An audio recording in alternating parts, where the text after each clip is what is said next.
할렐루야. 네, 이제 다 편안하게 저를 보십시오. 네, 사랑하고 축복합니다. 네, 한 주간 동안 잘 지내셨나요? 잘 견디고 잘 이기고 계시지요? 네, 늘 승리하시기를 축원합니다.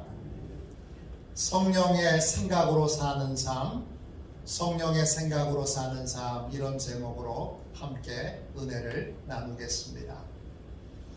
저는 1988년도에 신학대학에 입학했습니다.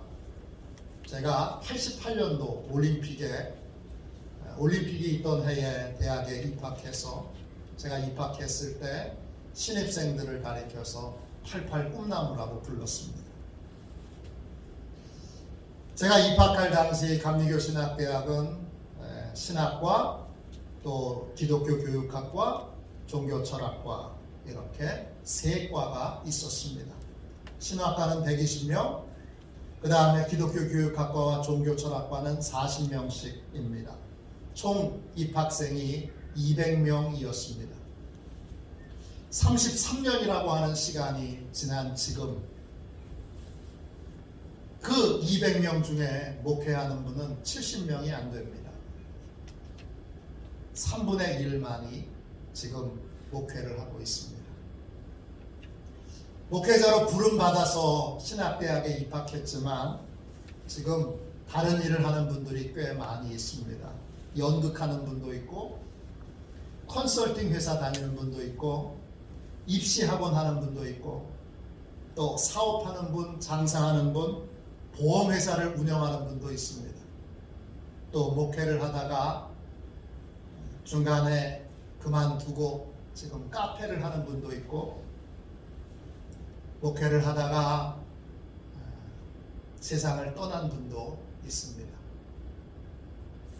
신학대학에 입학할 당시 함께 입학했던 모든 신입생들 다 당연히 목회자의 길을 갈 줄 알았습니다. 그러나 여러 가지 이유로 목회를 하지 못하는 분들이 많이 있습니다. 이런 현실에서 제가 목회자가 되어 교회를 섬기고 있다는 것이 얼마나 큰 은혜인지 새삼 느끼게 됩니다. 아울러 끝까지 목회를 잘 하다가 은퇴를 할 수 있는 것이 얼마나 놀라운 하나님의 은혜인지를 새삼 고백하게 됩니다. 물론 신학대학에 입학했다고 해서 모두가 다 반드시 목회를 해야 하는 것은 아닙니다. 다른 사역에 부름을 받을 수도 있고 다른 일을 할 수도 있습니다. 그건 아무 문제도 없습니다. 그러나 믿음의 길을 걸어가는 건 다릅니다. 예수를 믿었다면 반드시 천국에 가야 합니다. 믿음을 끝까지 지켜야 하고 반드시 예외 없이 천국에 가야 합니다. 목회를 하면서 제일 두려운 건 제가 목회한 성도들 중에 한 사람이라도 천국에 못 가면 주님께 어떤 책망을 들을까, 이게 늘 두렵습니다. 교인들 중에 마음에 안 드는 분이 계시더라도 제 마음을 얼른 돌이키는 이유는 하나입니다. 하나님이 맡겨주신 영혼인데 저 영혼 잃어버리면 안 되지. 저 영혼 빼앗기면 안 되지. 저 영혼도 반드시 천국 가야지. 수십 번, 수백 번 얘기해도 말을 안 듣는 교인이 있더라도 다시 마음을 돌이키는 건 함께 천국에 가야 하기 때문입니다. 그러나 이게 쉽지 않습니다. 이걸 자신 있게 나 당연히 천국 갈 거야 믿음으로 고백하지만 믿음을 시작해서 믿음의 길을 끝까지 완주하여 천국에 가는 것이 쉬운 일이 아닙니다. 그걸 잘 알던 다윗은 새벽마다 하나님께 일어나 이렇게 기도를 드렸습니다. 24절을 보십시오. 내게 무슨 악한 행위가 있나 보시고 나를 영원한 길로 인도하소서. 다윗도 잘 알았습니다. 믿음의 길을 끝까지 걸어가는 것이 결코 쉽지 않다는 걸 다윗이 잘 알았습니다. 그는 사울 왕을 비롯한 많은 사람들이 믿음의 길에서 변심하는 것을 봤습니다. 믿음의 삶에서 믿음을 떠나는 것을 봤습니다. 그렇기 때문에 그는 새벽마다 스스로 믿음의 길을 지켜낼 수 있도록 하나님께 간절히 기도를 드립니다. 그는 하나님께 하나님 영생의 길로 나를 인도해 주십시오. 그렇게 부르짖어 기도했습니다. 모든 그리스도인들은 천국 가는 길을 걷는 사람들입니다. 요한 웨슬리 목사님도 기독교인이란 누구냐? 천국 가는 길을 가는 사람. 설교란 무엇이냐? 천국 가는 법을 가르치는 것이라고 했습니다. 우리는 천국 가는 길에 여러분 들어서 그 길을 걸어가고 있는 사람들입니다. 길을 잃지 않도록 조심해야 합니다. 다윗은 언제 우리가 길을 잃게 되는지를 잘 알았습니다. 그는 새벽마다 자기에게 악한 행위가 있나 하나님 살펴주십시오 이렇게 기도했습니다. 이때 악한 행위에서 행위라는 말이 히브리어로는 네렉입니다. 뜻은 길이란 뜻입니다. 재미있는 것은 영원한 길로 인도해 주십시오 할 때 그 길도 네렉입니다. 같은 말입니다. 악한 행위는 뭡니까? 잘못된 길을 걸어가는 겁니다. 믿음의 길이 아닌 다른 길을 걸어가는 겁니다. 그 다른 길, 구체적으로 어떤 길입니까? 악한 행위에서 그 악하다는 말은 히브리어로 오셉입니다. 뜻은 우상이라는 뜻입니다. 악한 행위는 뭐냐? 악한 행위는 간단하게 말하면 하나님을 하나님으로 여기지 않고 뭘로 여기는 거예요? 우상처럼 껍데기로 여기는 겁니다. 내가 무슨 짓을 해도 하나님은 가만히 계실 뿐. 내가 뭔 짓을 해도 하나님은 그냥 가만히 계실 뿐. 진심으로 하나님을 대하지도 않고 전심으로 하나님을 따르지도 않는 것. 그게 악한 행위입니다. 이런 태도가 신앙생활을 오래 하다 보면 습관적으로 신앙생활을 하다 보면 우리에게 자리 잡을 수 있습니다. 그것이 믿음을 잃어버리게 만듭니다. 하나님 앞에 진심이지 않을 때 대충 해도 하나님 이해하시겠지. 하나님은 우리에게 아들을 내어주셔서 진심이고 전심이신데 우리는 형식적으로 하나님을 대할 때 그것이 길을 잃어버리게 만듭니다. 중요한 건 하나님에게 진심이 아닐 때 우린 다른 것에 진심을 품게 됩니다. 우리가 전심으로 하나님을 따르지 않을 때 다른 것에 전심을 품고 따르게 되어 있습니다. 그러면 하나님이 인도하시는 것이 우스워 보입니다. 신앙생활을 오래 하신 분들 중에 어느 날부터 설교가 우습게 느껴진 적은 없으십니까? 어느 날부터 성경이 우습게 여겨진 순간은 없으십니까? 그것이 바로 길을 잃어버린 순간입니다. 다윗은 하나님을 형식적으로 대하는 것을 깊이 경계했습니다. 왜 그랬느냐? 하나님을 형식적으로 대하는 순간 길을 잃어버리게 되기 때문입니다.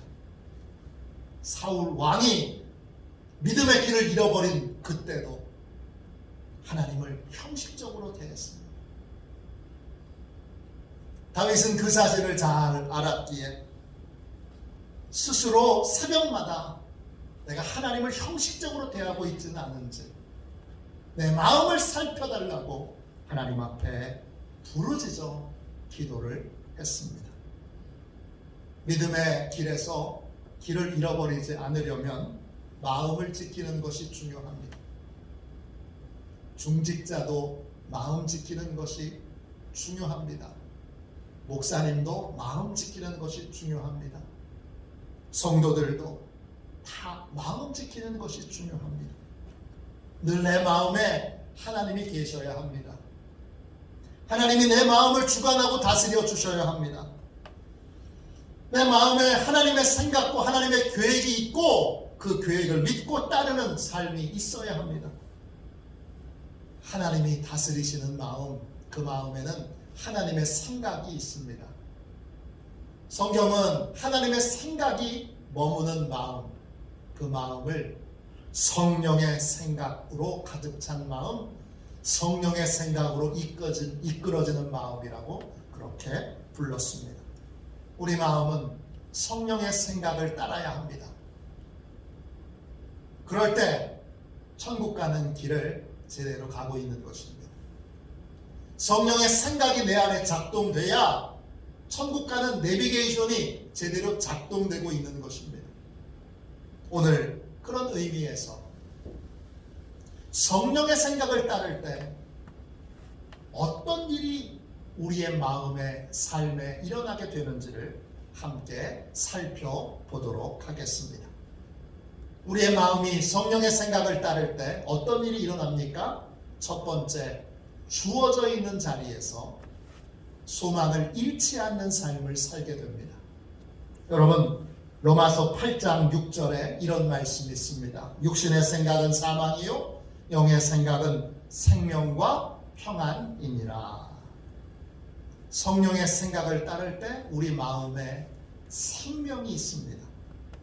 생명이 있다는 건 어떤 상황에서든지 소망을 잃지 않는다는 것입니다. 왜 소망을 잃지 않습니까? 하나님께서 언제 어디서든지 나를 떠나지 않으시고 앞에서 뒤에서 나를 도와주실 것을 알고 믿기 때문입니다. 여러분, 오늘 읽은 시편 139편의 5절 말씀을 보십시오. 주께서 나의 앞뒤를 둘러싸시고 내게 안수하셨나이다 합니다. 하나님께서 앞에서 뒤에서 나를 둘러싸시고 내게 안수를 해 주십니다. 안수하셨다, 이 말은 히브리어로 카프입니다. 뜻은 손바닥이란 뜻도 있지만 힘을 준다, 능력을 공급한다, 이런 뜻도 있습니다. 하나님이 앞에서 뒤에서 내게 힘을 주시고 늘 나와 함께 계십니다. 그것을 알기에, 성령님이 그것을 깨우쳐 주시기에 우리는 어떤 상황에서도 절망하지 않고 소망을 품을 수 있습니다.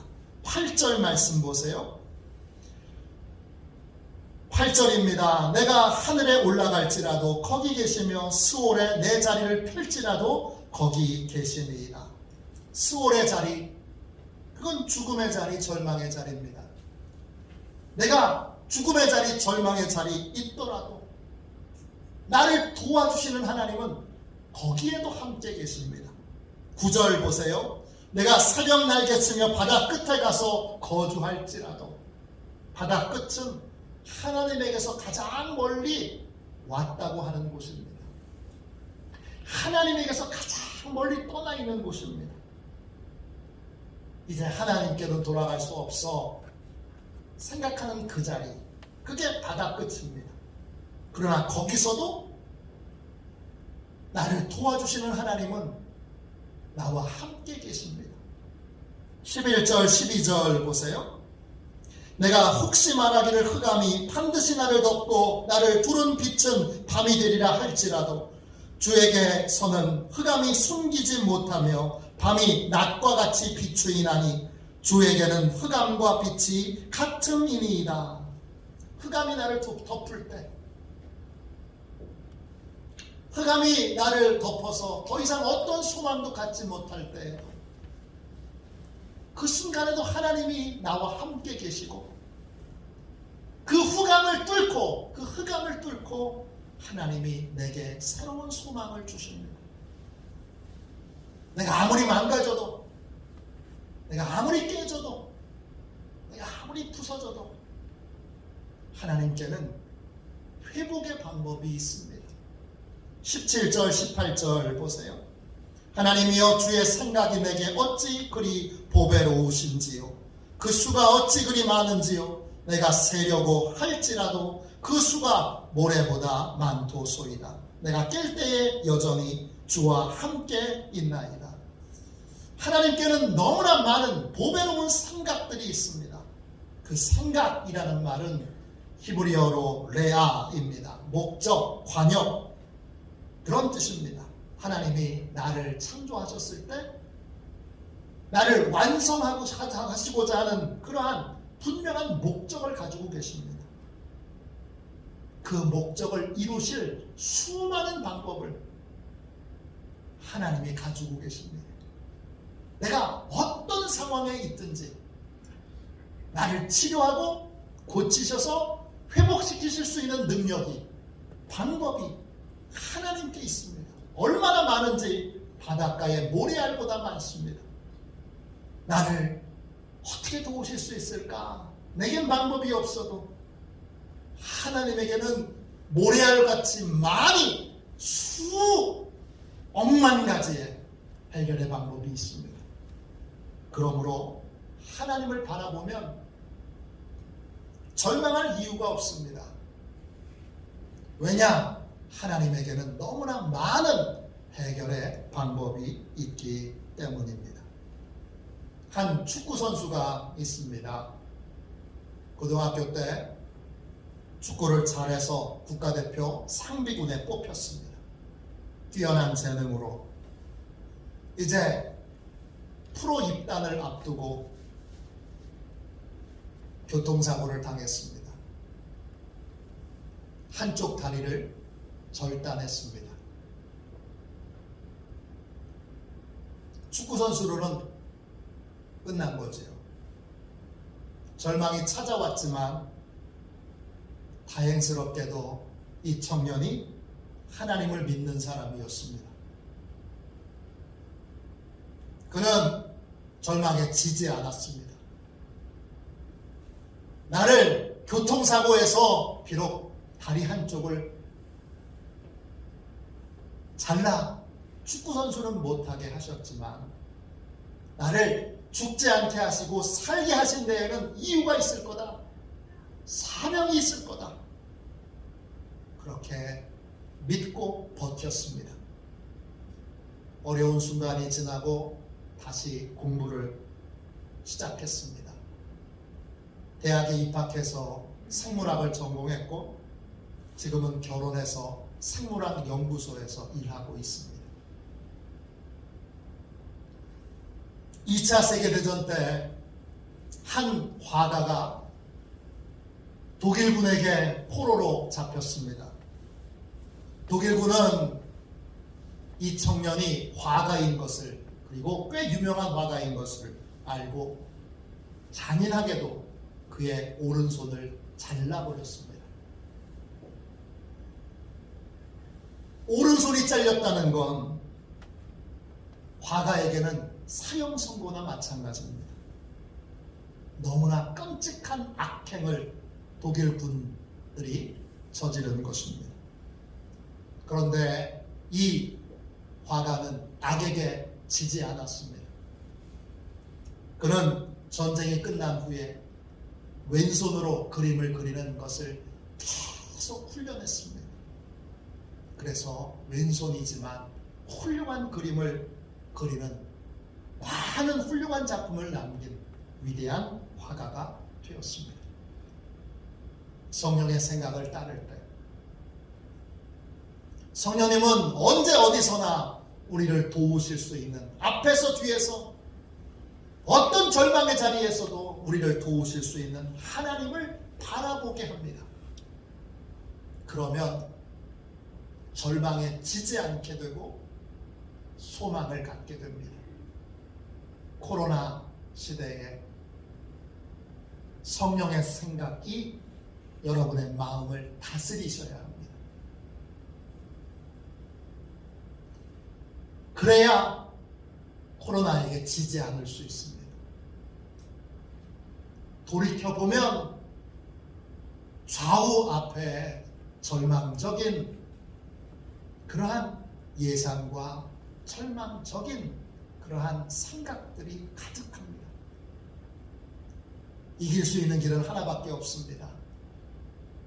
하나님이 도우신다는 믿음과 하나님에게 코로나 이후에도 살아갈 수 있는 힘, 능력 반드시 주신다는 믿음.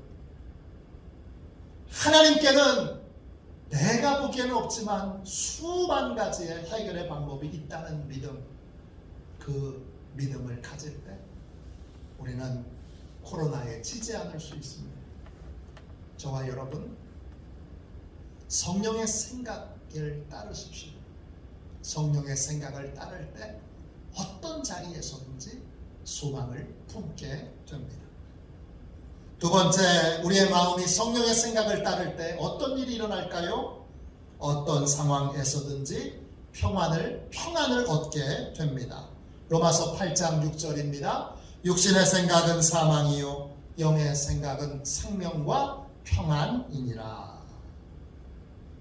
성령의 생각을 따를 때 우리는 어떤 자리에서든지 어떤 상황에서든지 평안을 얻게 됩니다. 왜 불안해하지 않습니까? 왜 성령의 생각을 따를 때 불안해하지 않습니까? 내가 하나님의 인도를 받고 있기 때문입니다. 여러분 139편 16절 말씀 보세요. 16절입니다. 내 형질이 이루어지기 전에 주의 눈이 보셨으며 나를 위하여 정한 날이 하루도 되기 전에 주의 책에 다 기록되었나이다. 내 모습이 아직 완성되지 않았지요? 그런데 하나님은 완성된 내 모습을 보시고 특별한 계획 가운데 나를 인도하고 계십니다. 하나님은 실수가 없으십니다. 하나님은 완벽한 계획 가운데 우리를 인도하십니다. 코로나도 하나님의 계획 가운데 있습니다. 하나님이 완벽한 계획 가운데 내 삶을 인도하고 계시는 것을 알고 믿기에 불안해하거나 걱정할 필요가 없습니다. 왜냐? 하나님은 가장 좋은 길로 나를 인도하고 계시기 때문입니다. 성령의 생각을 따를 때 성령님은 나를 향한 선하신 하나님의 계획을 믿게 하십니다. 내가 어떤 길로 인도함 받든지 걱정하지 않습니다. 사망의 음침한 골짜기를 가더라도 걱정하지 않습니다. 그것도 한 과정일 뿐 통과하면 됩니다. 불안과 걱정이 우리에게 밀려올 때 우리는 성령 하나님께서 평안으로 우리의 마음과 생각을 지켜주시도록 기도의 자리로 나아가야 합니다. 빌립보서 4장 6절 7절입니다. 아무것도 염려하지 말고 다만 모든 일에 기도와 간구로 너희 구할 것을 감사함으로 하나님께 아뢰라. 그리하면 모든 지각에 뛰어난 하나님의 평강이 그리스도 예수 안에서 너희 마음과 생각을 지키시리라. 불안이 찾아올 때 기도하면 성령 하나님께서 하나님의 선하신 계획을 믿게 하십니다. 우리는 그냥 사는 사람들이 아니라 우리는 그냥 무작정 살아가는 인생들이 아니라 선하신 하나님의 계획을 따르고 있는 사람들입니다. 나를 불안해하는, 나를 불안하게 만들고 걱정하게 만들고 염려하게 만드는 모든 내 지식과 내 경험을 하나님 앞에 내려놓으십시오. 나보다 훨씬 뛰어난 하나님에게 해결의 방법이 있습니다. 나보다 더 뛰어나신 하나님께서 나를 특별한 하나님의 섭리 가운데 이끌고 계십니다. 하나님을 신뢰하고 하나님의 계획을 신뢰한다면 우리는 어떤 순간에서든지 평안을 얻게 됩니다. 세 번째, 성령의 생각을 따를 때 어떤 일이 벌어집니까? 셋째, 어떤 상황에서든지 자족하게 됩니다. 디모데전서 6장 6절에 이런 말씀이 있습니다. 자족하는 마음이 있으면 경건은 큰 이익이 되느니라. 성령님은 우리에게 자족하는 마음을 주십니다. 자족하는 마음이 뭐냐? 하나님이 이미 내게 주신 것이 얼마나 소중한지를 깨닫는 것입니다. 이 자족하는 마음이 왜 중요하냐? 사단의 헛된 유혹을 이길 수 있는 힘을 줍니다. 자족하는 마음. 이 자족하는 마음은 내게 하나님이 주신 내 남편, 내 아내, 내 교회, 내 목사님, 내 직장, 내 마을, 이게 얼마나 소중한지를 깨닫게 해줍니다. 그러면 감사하게 되고 불평하지 않게 됩니다. 사단의 헛된 유혹은 언제 들어오느냐? 불평과 원망의 탑을 타고 옵니다. 언제 불평과 원망이 찾아오지요? 내게 있는 게 얼마나 소중한지 모르고 남의 것만 좋은 줄 알고 남의 것만 부러워할 때입니다. 우리는 성령님의 인도하심을 따라 하나님이 나에게 주신 것, 우리에게 주신 것이 얼마나 소중한지를 잘 배워야 합니다. 사도 바울은 자족하는 법을 배웠다 했습니다. 누구한테 배웠겠습니까? 성령님께 배운 것이지요. 빌립보서 4장 11절 12절입니다. 내가 궁핍함으로 말하는 것이 아니니라. 어떠한 형편에서든지 나는 자족하기를 배웠노니 나는 비천에 처할 줄도 알고 풍부에 처할 줄도 알아. 모든 일 곧 배부름과 배고픔과 풍부와 궁핍에도 처할 줄 아는 일체의 비결을 배웠노라 했습니다. 사도 바울은 자족하는 법을 배웠다고 고백합니다. 누가 가르쳐 줬습니까? 성령님이 가르쳐 주신 거예요. 성령님께 자족하는 법을 배운 거예요. 그러니까 어떤 상황에서든지 마귀의 유혹에 흔들리지 않고 하나님이 주신 은혜, 하나님이 주신 복을 지킬 줄 아는 사람이 된 것입니다.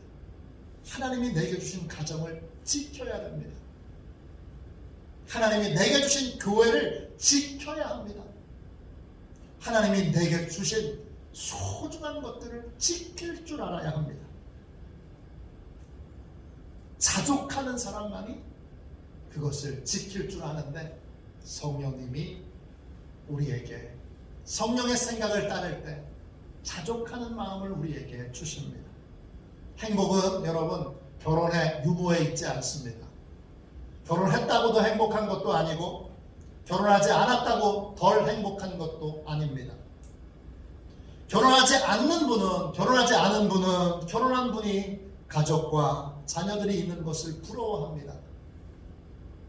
결혼하신 분은 결혼하지 않은 분의 자유를 부러워합니다. 42살 된 여자 두 분이 있습니다. 둘은 초등학교 때부터 같은 교회를 다닌 친구 사이입니다. 한 친구는 결혼을 했고 다른 친구는 결혼을 하지 못했습니다. 결혼하지 않은 친구는 결혼한 친구를 보며 이렇게 생각합니다. 야, 저 친구 너무 부러워. 남편도 있고 애들도 있고 내가 가지지 못한 걸 다 가지고 있잖아. 반면 결혼한 친구는 결혼하지 않은 친구를 보며 이렇게 생각합니다. 나는 혼자 사는 저 친구가 너무 부러워. 가고 싶은 곳에 마음대로 가고 쓰고 싶은 대로 돈을 쓸 수 있는 자유가 너무 부러워. 저 친구는 혼자 자유롭게 살 수 있으니 얼마나 행복할까. 두 여성은 서로 부러워합니다. 그러면 이 두 사람이 서로 부러워하는 것에 밑바닥에 뭐가 있습니까? 자신의 삶은 불행하다고 생각하고 있습니다. 둘 다 행복한 삶이 있는데 둘 다 해결해야 될 문제들이 있습니다. 그런데 자신의 삶 속에 있는 문제들과 고통만 바라보고 있습니다. 그리고 다른 사람의 삶은 무조건 행복할 것이라고 생각합니다. 이것이 사단의 유혹에 넘어가기 쉬운 마음의 상태입니다. 성령 하나님은 우리가 가진 것이 얼마나 소중한 것인지를 깨닫게 해주십니다. 결혼하면 결혼한 대로 행복해야 되고 결혼하지 않으면 결혼하지 않은 대로 행복해야 합니다. 저마다 좋은 것들이 있습니다. 우리는 하나님이 주신 좋은 것들을 감사하게 여기며 그것들을 힘써 소중히 지켜야 합니다. 그게 자족하는 마음입니다. 자족하는 마음이 있으면 내게 주어진 소중한 것들을 지킬 수 있게 되고 그리고 현재를 누리는 행복한 삶을 살 수 있습니다. 요즘은 밥 먹고 사는 것에 어려움이 있는 사람은 많지 않습니다. 그런데 스스로 행복하다고 여기는 사람은 많지 않습니다. 왜 많지 않죠? 성령의 생각을 따르지 않기 때문입니다. 자족하는 법을 배우지 않기 때문입니다. 성령의 생각을 따를 때 자족하는 마음을 갖게 됩니다. 네 번째 마지막으로 우리 마음이 성령의 생각을 따를 때 어떤 일이 일어납니까? 네 번째, 어떤 상황에서든지 감사하게 됩니다. 데살로니가전서 5장 16절 18절 이런 말씀이 있습니다. 항상 기뻐하라, 쉬지 말고 기도하라, 범사에 감사하라. 이것이 그리스도 예수 안에서 너희를 향하신 하나님의 뜻이니라. 우리를 향한 하나님의 뜻은 항상 기뻐하고 쉬지 말고 기도하고 범사에 감사하는 것입니다. 하나님의 뜻은 곧 성령님의 뜻입니다. 성령님은 우리가 가진 것이 얼마나 소중한지를 알게 하셔서 자족하게 하시고 그리고 감사하게 하십니다. 우리는 어떤 상황에서든지 잘 돌이켜보면 우리가 얼마나 많은 것을 누리고 있는지를 체험하게 됩니다. 제 친구 목사 중에 사모님이 암으로 고생하시다가 하나님의 은혜로 치유받은 분이 계십니다. 사모님이 부목사로 지금은 이제 담임 목사님으로 교회를 섬기고 계신데 부목사로 있을 때 왜 우리 집은 이렇게 가난하고 못 살고 힘들고 어려운가? 왜 내 인생은 이렇게 찌질한가? 불평하고 원망하는 마음이 컸습니다. 그러다가 이사를 가게 됐습니다. 이사를 가게 되면서 그 사모님이 고백했습니다. 이사하면서 회개 많이 했어요. 이사를 하면서 보니까 가지고 있는 게 너무 많더래요. 가지고 있는 게 내가 이렇게 많았는데 불평했네. 하나님 주신 게 이렇게 많은데 내가 불평했네. 버려도 끝이 없이 버리게 되더래요. 내가 가진 게 이렇게 많았네. 이사하면서 그렇게 회개했다고 고백하셨습니다. 우리에게 얼마나 하나님이 많은 걸 주셨는지를 잘 돌이켜 보십시오. 성령님이 그걸 깨우쳐 주시면 어떤 상황에서든지 감사하게 됩니다. 우리는 지금 그냥 향방 없이 사는 인생이 아닙니다. 우리는 천국 가는 길을 걸어가고 있습니다. 길을 잃지 않도록 조심해야 합니다. 길을 잃지 않도록 마음을 지켜야 합니다. 성령 하나님께서 내 마음을 지켜주시고 다스려 주시도록 우리는 성령님의 생각을 따라 삶을 살아야 합니다. 성령의 생각을 따를 때 항상 소망이 넘칩니다. 왜? 우리를 도와주시는 하나님을 바라보게 되기 때문입니다.